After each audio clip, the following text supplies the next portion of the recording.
Campaign 2020 is sponsored by Wisconsin Hospital Association, Quick Trip,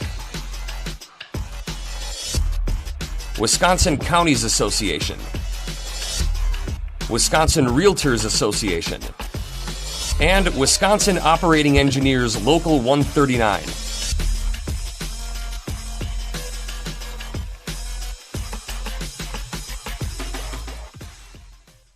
Tim Miller of Stratford is the Republican candidate in the 69th Assembly District. The primary is August 11th. Mr. Miller, welcome to WisconsinEye. Thank you. Glad to be here. Well, you're the chief of police in Stratford. There's been so much attention on police officers and calls for reform, both at the national and calls for statewide standards for how police treat those in custody at the state level. Governor Evers would like a special session on that. I really am curious, could I get your feelings on, do we need changes? Do we need what's been called in Washington police reform? As a professional police officer, how do you feel about all that, sir? I'd start off by saying we are always going to look for ways to improve our profession. We're always looking for new and innovative ways to train our officers. But I can tell you, having been in law enforcement for 27 years in the state of Wisconsin, and that includes another 2+3 years of college before that. So over 30 years in the law enforcement training community and in law enforcement, Wisconsin has always been on the cutting edge of training our police officers. We are always looking for new ways to train our officers.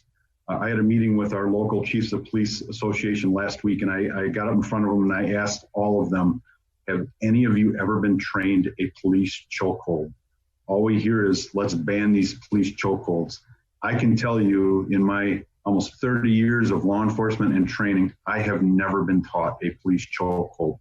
That is a foreign word to us. And when I watch what happened over in Minnesota, that wasn't a trained technique. That wasn't a police chokehold trained technique. That was a murder. Okay, we don't train that. We are always looking for innovative ways to train our officers. As an association with the Wisconsin Chiefs of Police Association, we've been going over the different things that they want to change here in Wisconsin. We do most of them already. Officers from around this country are sent to Wisconsin to train because of our high standards. We really need to focus on recruiting the best men and women to come into this field and continue to train them. I've been a training officer for many years. I continue to train officers as a small town chief of police. I focus with my officers heavily on community policing and treating everybody that we deal with respect and integrity. Wisconsin does that. All the departments in Wisconsin do that. So we're open to discussion. But when Governor Evers talks about we need to do this or we need to have a special session, he needs to know that he needs to have us at the table as well, because we're willing participants in changing training techniques, and we want to be a part of that change, especially if there's positive outcomes for that. Well, I don't want to stay on this subject, but maybe just one more question. In the largest departments where we've seen some of the video, how much racism do you think exists in these largest departments, sir? I've got friends that work in larger departments. I have friends that work at the Milwaukee Police Department. I have never observed police racism. I honestly can say that. Growing up in central Wisconsin, when I went down to the southeastern part of Wisconsin and started dealing with more African Americans and other people of color down there, I experienced more reverse racism than anything. You're just pulling me over because I'm this color or because of this.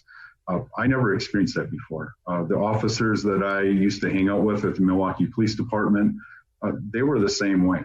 I think a lot of times they get frustrated at bigger departments because it seems like the officers on the street don't necessarily have the backing of their politicians or even the leaders of the police department, and that gets frustrating for them.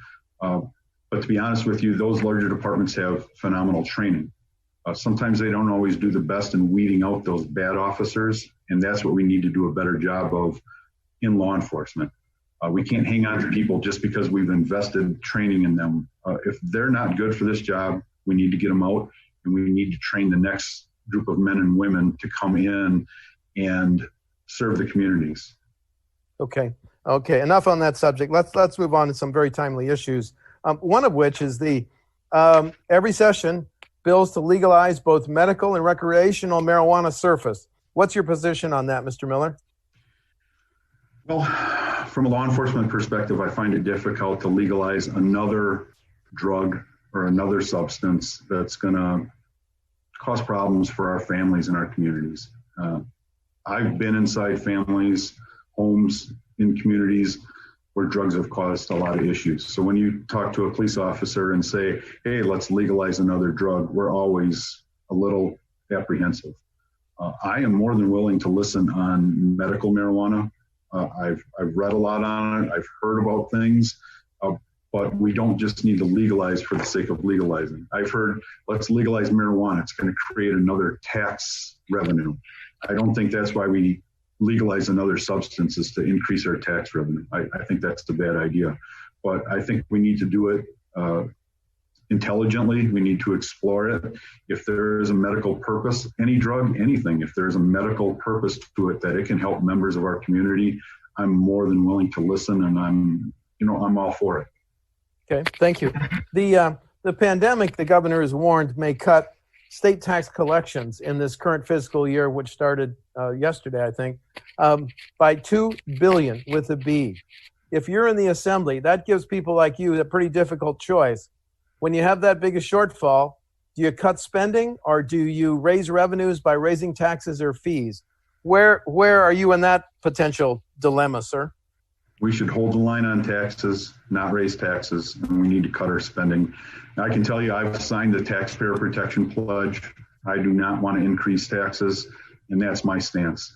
The last budget cycle, I believe we had a $600 million surplus, and there was a little battle back and forth. Republicans wanted to give it back to the taxpayers. The governor wanted to reinvest it in schools.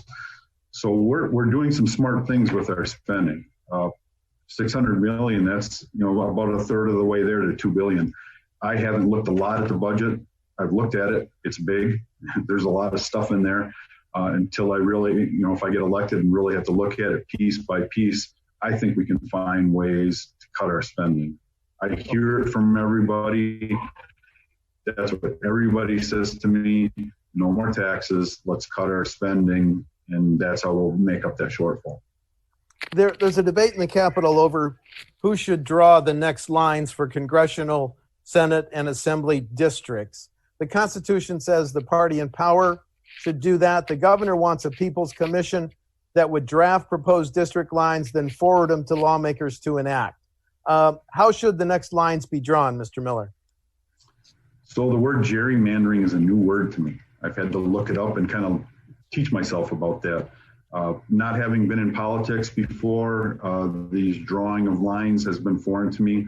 I know there's been a lot of challenges since the last drawing of district lines after the 2010 census. I know the Supreme Court has looked at it, and it's been sent back to the lower courts because they've stated that the challengers had failed to demonstrate standing to bring a complaint. So until I'm involved in the process and I see how the process works, I can't really have an opinion. I haven't seen any negative or unfair advantages. People have mentioned it to me, but it's something I think the system is good right now, and I think we should keep it as is. Okay. Local governments, school districts, Stratford, they operate under strict property tax limits and caps because Wisconsin is one of the highest property tax states in the nation. If you're a member of the Assembly, would you vote to continue these caps and limits, or is it time to get rid of them? We need to keep the caps and the limits. I think that's really helped the state get its budget in line. I think it's helped a lot of communities get its budget in line. I can tell you, being in law enforcement, working for a larger department and a smaller department, we're always looking at ways of how to cut our budgets. or how to keep the spending the same without raising it. And I had the word pounded in my head from my former chief, we have to do more with less. So that's always been a way of how I've run my police departments. If I need more, if I need something, I justify it. I don't just spend because I have the money. It's a difficult thing for police departments, schools, but we need to learn how to live within a budget. I think all of us would agree that when we're at home and we're sitting down and we need a new big screen TV, we don't just go out and buy it and worry about it later. Some people do, but they get in trouble that way. Most of us sit back and look and go, we look at our expenses, we look at what our kids have going on, where do we have to spend stuff, can we afford the big screen TV this week? No, we're going to have to wait, or we're going to have to save up for it. And I think government should operate under those same standards. One more question on property taxes, sir. County and local governments rely on the property tax to pay for about 40% of the services they provide. That's seventh highest in the nation and 10 percentage points higher than other Midwest states. Excuse me. Is it time to give local governments is it time to consider giving them alternative sources of revenue, potential revenue sources like broadening the sales tax to now exempt products and services, or letting local governments levy a 0.5% sales tax, which, as you know, can only be levied by counties? Is it time to consider alternative sources of revenue for local governments? I'd be open to alternative revenue for local governments. The thing is, are we just moving the tax from one place to another? And that would be my concern. Are we creating new taxes? And we'd have to explore all those options. Am I taking the burden off of homeowners and putting it on vehicle owners? Are we hurting the people that are making purchases in our communities because we're raising the taxes and we're raising the cost of the sales tax? So I definitely am open to anything. I mean, we need to look at alternative ways to raise money, especially with this pandemic. I have no idea how the federal government is ever going to make up all those stimulus checks they sent out, trillions and trillions of dollars. And where's that money going to come from? Right. Are my kids and grandkids and great grandkids going to be paying for that stimulus check I got a month ago? So we always have to look at new revenue streams, and I'm open to anything. Let's explore every option. And I never want to get to the point, especially working for a police department, where we need to rely on revenue from citations. That's a bad tax. That's a bad way to raise revenue. But I know communities that have said, okay, we need to pick up the speeding tickets here. We need to do this. And I don't agree with that. So I'm open to some things. And it's just a matter of listening, and let's see if we can make it work. You mentioned the pandemic. It hits the economy, and it hits healthcare providers the state relies on, especially hard. Recessions cause less revenue, yet more demand for safety net programs like Medicaid. My question is, if you're in the assembly voting on the next 2-year state budget, should it give a greater priority and more money to hospitals? Again, we need to look at the budget. What are we investing in now, and how is that money being used? Is it being used wisely? What are the hospitals investing in? Are we sending money to a for-profit institution when they're not wisely investing it themselves? We need to be careful with our money. I have no problem investing more money in hospitals to help them, but what are they doing to help themselves? They're the experts in these types of things. We saw it happen in New York. We don't have enough ventilators. We don't have enough hospital beds. And then when the media really started picking at New York's budget and saw how much wasteful spending they had, and they made no effort to invest in a possible pandemic and what they would need, the same thing has to go for hospitals. I think everybody has had a eye-opening experience from this pandemic about preparing for our future. I know we used to do that a lot way back in the day before my time during the Cold War, where, there was a lot of investment in bomb shelters and gas masks and stuff like that. And then I think we got out of that because everybody said, well, it never happened. We don't need this. And I think we need to focus more on those types of things. We need to prepare for that future. And if it's investing money, fine, but we have to find it in the budget. We don't want to increase taxes just to increase for something that may happen in the future. We have to be smart about it and work together. Follow-up question: Should businesses that follow all the prescribed COVID-19 health and safety practices and recommendations, should they have legal immunity from frivolous lawsuits? I've never heard that presented that way before, but I think it's a smart idea. I think we as a public in general are used to hearing about frivolous lawsuits, and I think as long as businesses are following safe practices and doing everything they can, I think they should be protected. It's only right. I think a lot of businesses were hurt bad by being shut down here, and the ones that are being smart about how they open their business and how they show they care about their customers and their employees, I think they should be protected. We've been debating in the Capitol for years how to fund our highways on a long-term stable basis. The gas tax, 30.9 cents per gallon, hasn't been raised in more than 10 years.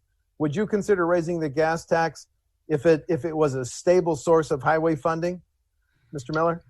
As I stated before, I'm not for raising any taxes right now unless I'm presented with a plan that works.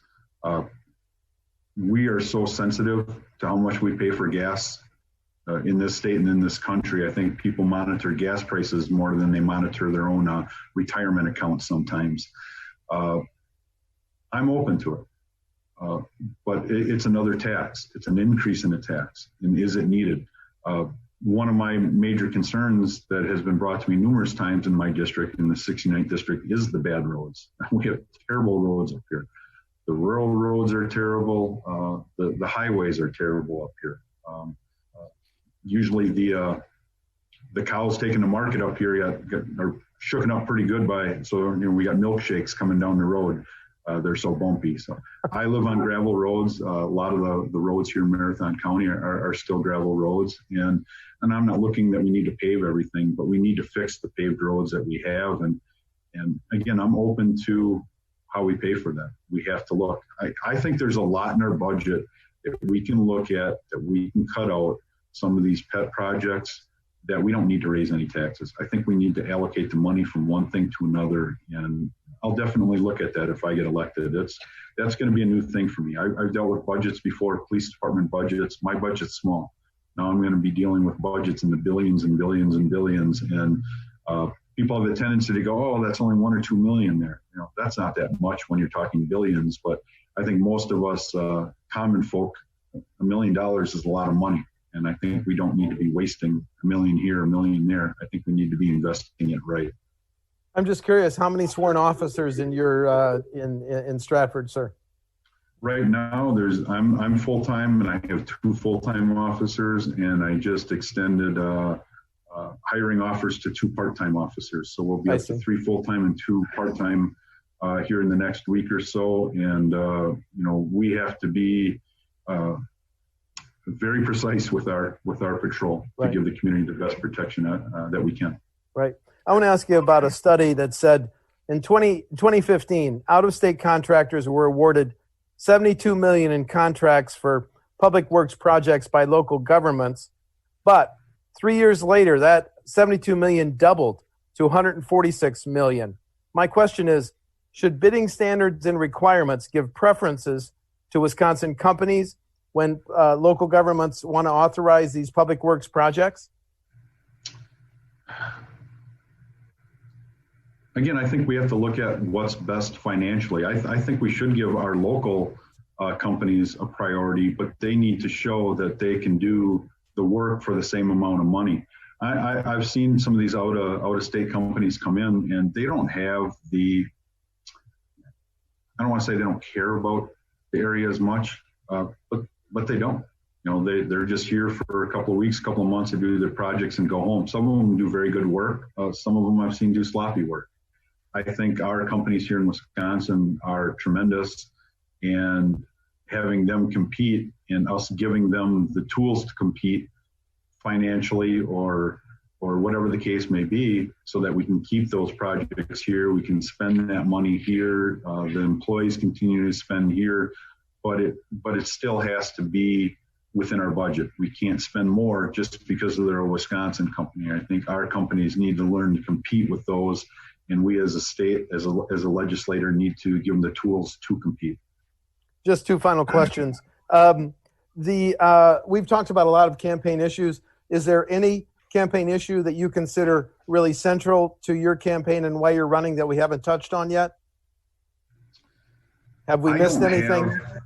I don't have any pet projects as to why I'm running. When Bob Culp said he was not going to seek re-election, I had already been in the planning stages of thinking this is what I wanted to do. This was my next step of service to the community. Now, having been in law enforcement for so long, I'm just looking for that next step. Being in the 69th district, it's a great community. When we were talking about law enforcement in the beginning, I have had so much support here. People reaching out to us to offer their support to the police in this community. It's a great district to live in.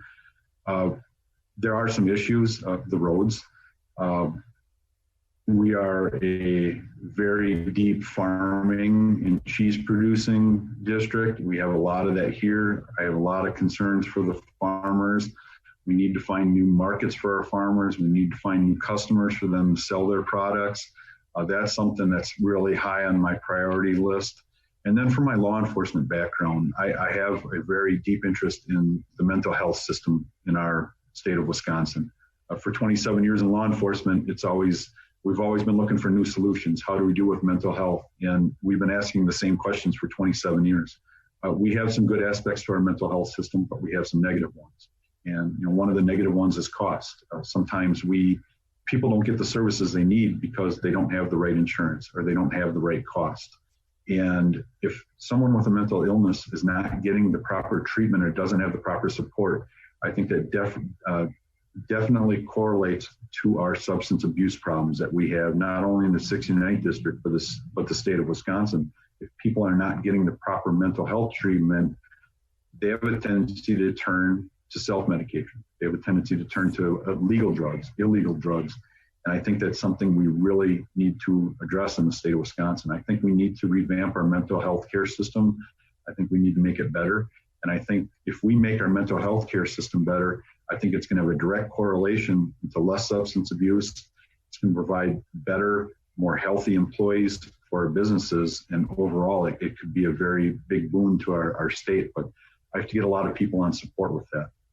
And last question, differences between you and your opponent, August 11. Why are you the more qualified candidate?